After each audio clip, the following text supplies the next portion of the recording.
So I guess I finally made it to 100 subs. Man, it has been quite the long journey. Over 3 years ago I started making videos, and at long last I have reached the triple digits. I guess for this special I should go back to where I started the show with the desire to make countdowns. I guess after all this hard work, I'm feeling quite like a boss.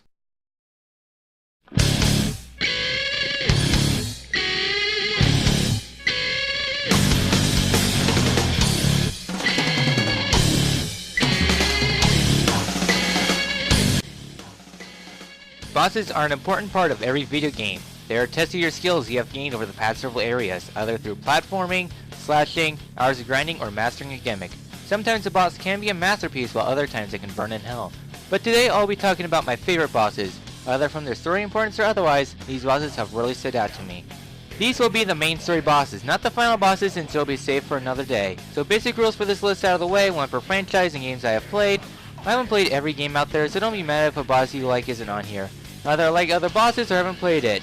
Hey, these are also my opinion, unless having an opinion is a sin, and if so, I'm going to hell in a handbasket.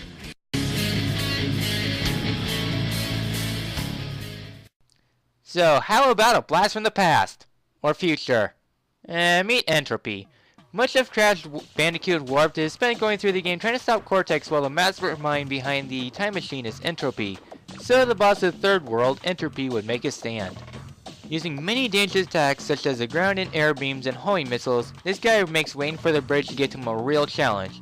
All this while the time machine is going through time, which is a very interesting concept. At first I was frustrated by this boss for a while, but looking back at it, it sure was a blast. Or well, time is strange and random.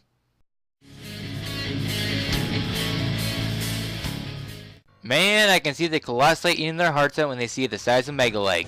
The boss of the first dome, this boss really does set the tone for the Bowser Dynasty well through the games, and really sets Bowser Jr. as a brat he is known for with the fancy toys Bowser gives him. Sure, the overall premise and difficulty of this boss is not that grand, but the aspect of climbing a Titan to bust open the top for the Grand Star sure is.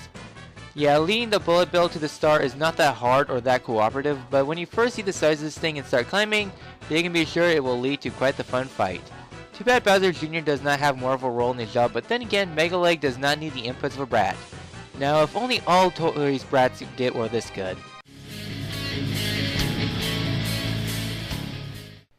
Okay, I will admit I might not have played as much of the Metroid games, but at least I have beat Meta Ridley. Ridley, the major baddie that has tormented Samus for a long time, yeah.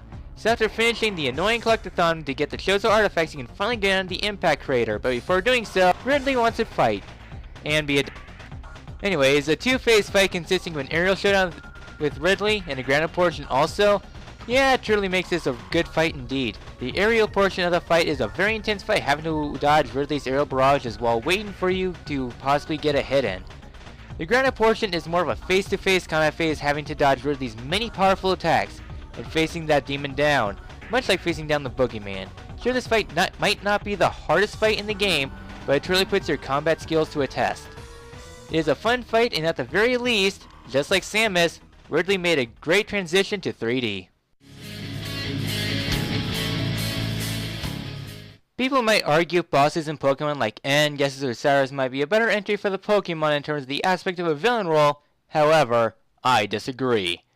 Yeah, overused memes aside, we are talking about Colress here. Anyways, Colress is the secret leader of the new Team Plasma, and not as much of a major leader of Plasma, more using them to further his research about boosting the power of Pokemon. It's called EV training. Its more helpful nature really adds to his mystery, making him more of an interesting character. And after a little speech, battle begins. This guy has a preference to use of paralysis, a nasty and very crippling status condition that makes you very slow, often moving last, and 30% chance of not moving. Using several powerful Pokemon like the annoying Magneton, Behemoth, and Klee-Klang, this guy really proves to be a nasty boss for anyone who is not a ground type, and even then, X-Girls should be very careful. Too bad I guess this had to be a button take the thunder again. If Colress should make a return, I'd like them to see him become a super boss. Take that, Cynthia. Oh, Xan, how many people have mixed feelings for you? Throughout the journey of Twilight Princess, Xan has always been presenting himself as an intimidating force, something to be feared, but when you get to his domain, he might have lost a nut back in Hyrule. So yeah, Tyrant mad with power, so much he loses his mind. Yeah, sure, a lot of people says this ruins Xant's character arc, but it actually builds it up, like pushing a dog in a corner. If you do so, he will bite. This fight is a 6-phase boss fight going through many previous area bosses, starting with the first boss's room, and going through other bosses and mini bosses' room, using similar techniques in those fight. Quite a neat little boss rush actually. After 5 phases of increasing craziness, Sam pulls out his last scene, and truly this is the best part of the fight because you have to be on your toes from his random attacks. For a villain built up throughout the journey, he does not stand up well to pressure, either inside or out. Let's talk about Seymour Guado. This guy's been an ass to your party for a large portion of the game, and when he's about to become one with Sin, we come in and take him on. The final Seymour fight is a very intense fight, proved even in the boss's theme. This boss has one major gimmick in the wheels behind Seymour. If all 4 elements of the same killer are set up, be prepared to be hit by the powerful Aga attack and such. To stop this powerful attack barrage, you can hit the wheels behind him, magic in one direction, physical in another, and it really adds to the dynamic of this boss even more, changing up the attacks and his weaknesses and all that stuff, making it a very interesting fight. This boss is certainly a boss to be feared, especially when he decides to dispel your party's buffs, then follow up with Ultima, the most powerful dark-type magic, dealing heavy damage to everyone. For how much trouble this guy proved to the party, it makes hitting this bugger all the more sweeter.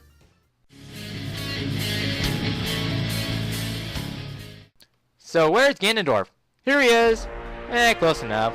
Sangrak, the leader of the Garak, how original, is the leader of the opposing empires who wants to destroy the humans to find a refuge in a dying world because of some rock known as the Outsider, typical JRPG tropes.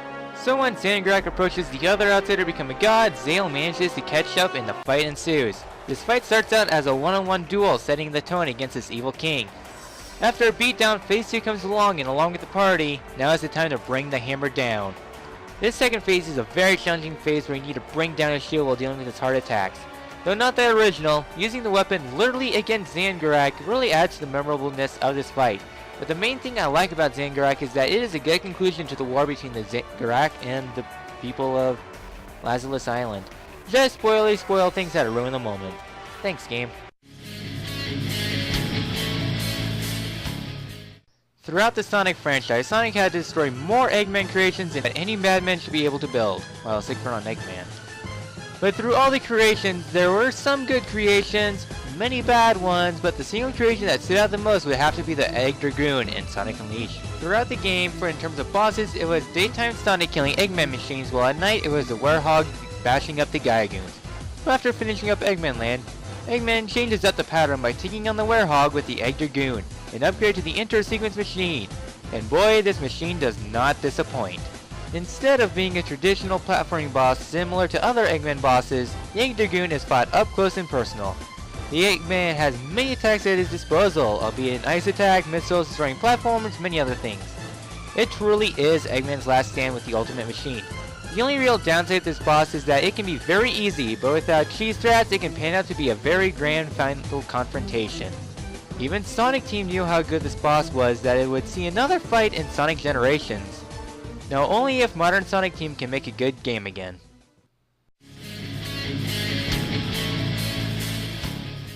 A demon that laid in rest for 100 years after being slain by a legendary warrior, awakening again. A monster responsible for the rise of demons that endanger the livelihood everywhere, tainting the lands all around the world, and now it is up for a goddess to put it down once again. Ladies and gentlemen, Orochi. For the entire first act of Okami, it has built up to a climatic showdown with the 8-headed demon, Orochi.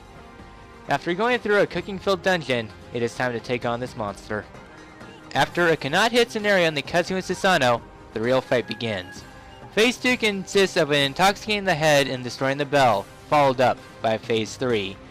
A phase consisting of the one-by-one destruction of each head, and with some quick-time events, destroying this monster. With this much build-up, it easily makes final boss material, only to be the conclusion of Act 1. Capcom liked this long boss so much that it was put in 2 more times. Good job.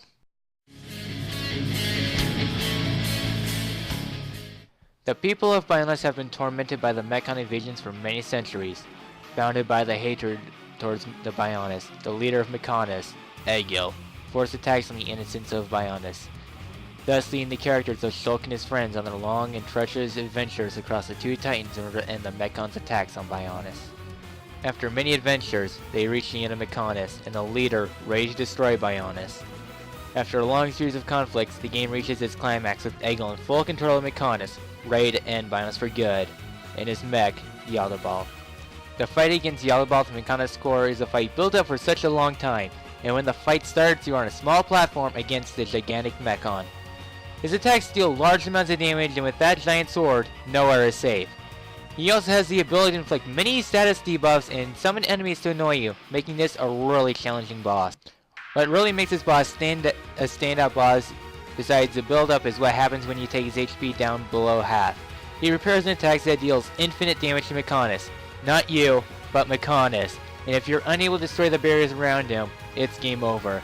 The sheer urgency of this boss really makes out, and plus the atmosphere and the build-up truly makes this boss I absolutely love. One of the highlights of Xenoblade Chronicles. Not only that, but also what happens afterwards, but I ain't that big of an artist to spoil that. This has been Orpheolus, and thank you so much for this journey to 100 subs. It has been a while, but hopefully in the future, I'll have some urge to make countdowns, because hopefully I can start reaching more milestones faster. If not, a man can dream.